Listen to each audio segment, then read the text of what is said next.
I'm afraid to answer the phone today. Ever since he called to tell me that he has AIDS, I've been afraid to answer the phone.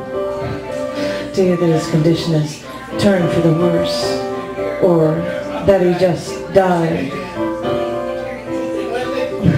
His T-cell count has been at 0 for 2 months now. He lost his job. The last word was that he was waiting for a chance for an entrance into a study where he might get a new set of medication. And the waiting is something he cannot do.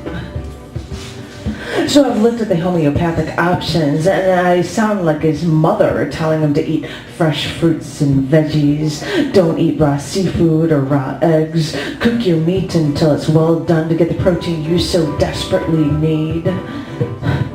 And I've looked at the chemical compounds and the drugs that are all too expensive.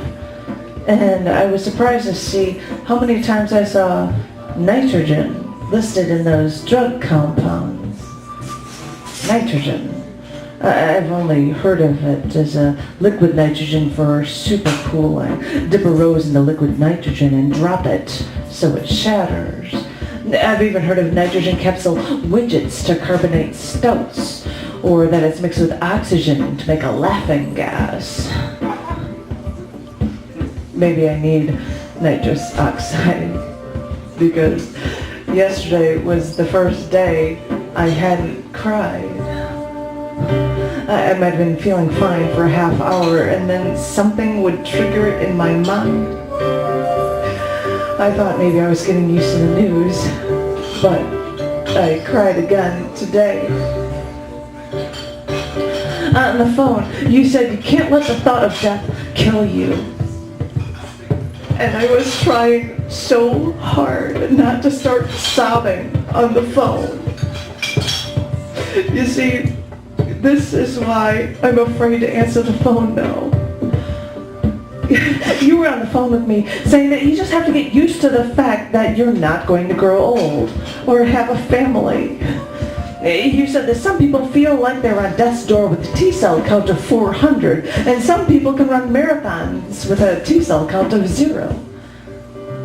On the phone, you first told me that yours was at 80, and you felt fine. A little run down, but that was to be expected. And then it dropped lower. And now I'm afraid to answer the phone to hear the next round of news. So now I sit here and read about antiretroviral drugs you may or may not be able to take. Protease inhibitors, integrase inhibitors. And I look at the chemical compounds of all these drugs with the hydrogen, oxygen, carbon, occasionally fluorine or sulfur, and the surprisingly ever-present nitrogen.